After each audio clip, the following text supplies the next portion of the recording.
Una gélida quietud se cernía sobre la 13ª planta del Hospital Santa Elena en Barcelona, un silencio que helaba la sangre más que el aire acondicionado.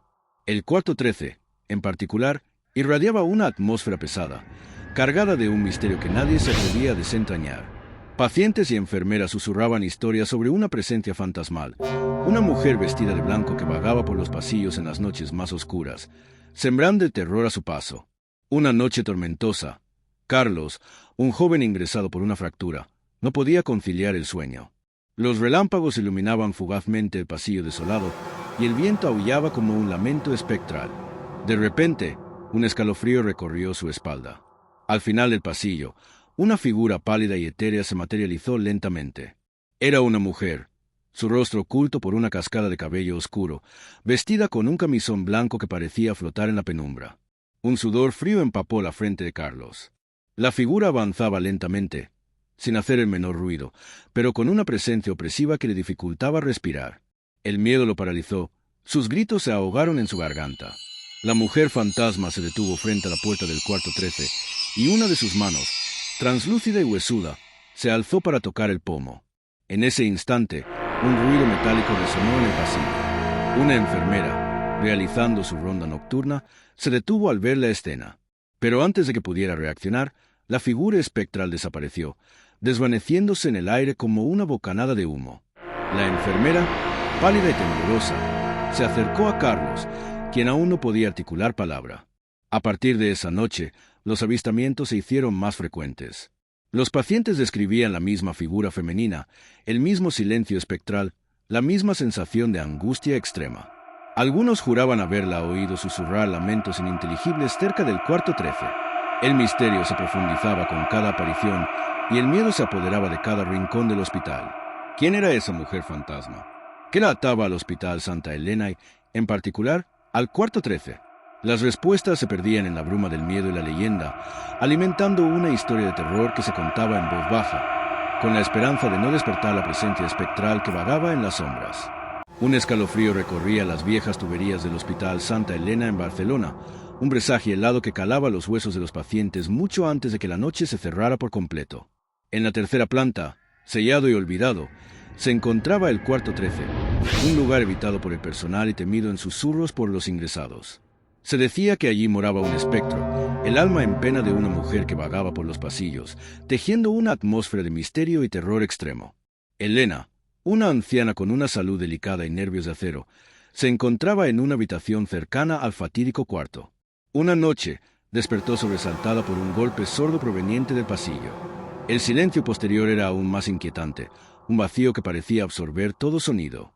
Con el corazón latiéndole con fuerza, intentó tranquilizarse, atribuyendo el ruido a su imaginación o al crujir de la vieja estructura del hospital.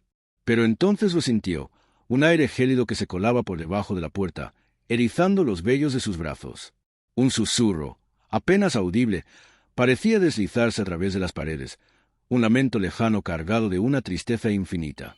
El miedo, frío y punzante, la inmovilizó.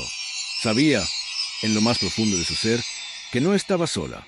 Una sombra tenue comenzó a dibujarse bajo el resquicio de la puerta, alargándose lentamente hasta tomar una forma humanoide. Elena cerró los ojos con fuerza, rezando en silencio para que aquella presencia no entrara. El pomo de la puerta giró con un chirrido lúgubre y un escalofrío aún más intenso la invadió. Abrió los ojos lentamente, encontrándose con una figura femenina, pálida y translúcida, que flotaba en el umbral. Sus ojos oscuros y profundos parecían contener siglos de dolor y angustia. Un grito silencioso se ahogó en la garganta de Elena. La mujer fantasma no se movía, pero su presencia irradiaba una opresión sofocante, un terror que la paralizaba. Detrás de ella, en el pasillo sombrío, otras figuras etéreas comenzaron a aparecer, siluetas borrosas que se movían con una lentitud espectral. El miedo se convirtió en pánico cuando una de las figuras extendió una mano diáfana hacia ella. En ese instante, una enfermera entró corriendo en la habitación, alertada por los débiles gemidos de Elena. Al encender la luz, las figuras desaparecieron como sombras fugaces, dejando tras de sí un aire helado y un silencio denso. Elena temblaba incontrolablemente, su mirada fija en la puerta, donde aún podía sentir la presencia invisible de aquellos espectros. La noche en el Hospital Santa Elena se había convertido en una pesadilla palpable, donde el misterio del cuarto 13 se extendía por los pasillos, sembrando el terror entre los vivos. La insistencia de Elena sobre los espectros del pasillo finalmente llegó a oídos del director del hospital, un hombre escéptico pero intrigado por la persistencia de los relatos. Intrigado por la creciente atmósfera de miedo y la intranquilidad del personal, decidió investigar el misterio del cuarto 13. Los registros antiguos revelaron un trágico suceso. Una joven llamada Sofía había fallecido en esa habitación hacía décadas, víctima de una enfermedad fulminante consumida por la angustia de una despedida inconclusa. Una noche, el director, acompañado de un equipo de investigadores de lo paranormal, se adentró en el ahora sellado cuarto 13. La atmósfera era opresiva, cargada de una tristeza palpable. Al inspeccionar la habitación, descubrieron una antigua carta oculta bajo las tablas del suelo. Era de Sofía, dirigida a un amor perdido, expresando su profundo pesar por no poder despedirse y su eterno anhelo. Mientras leían la carta en voz alta, una suave brisa recorrió la habitación, y una luz tenue comenzó a emanar de la nada. La figura espectral de una mujer joven, vestida de blanco, se materializó lentamente frente a ellos. No había terror en sus ojos, solo una profunda melancolía. Al escuchar las palabras de su carta, una serenidad inundó su rostro etéreo, y una lágrima brillante rodó por su mejilla translúcida. Con la lectura de la carta, la presencia espectral comenzó a desvanecerse lentamente, disolviéndose en la tenue luz hasta desaparecer por completo. La sensación de frío y opresión se desvaneció del cuarto 13, dejando tras de sí una paz inesperada. Desde aquella noche, los avistamientos cesaron. El miedo se disipó de los pasillos del Hospital Santa Elena, reemplazado por una sensación de calma. El misterio de la mujer fantasma del cuarto 13 había encontrado su resolución. Sofía, finalmente escuchada y recordada, había podido seguir su camino. La historia se convirtió en una leyenda susurrada, no ya de terror, sino de una angustia que encontró consuelo y de un misterio que halló la paz en el corazón de un viejo hospital en Barcelona.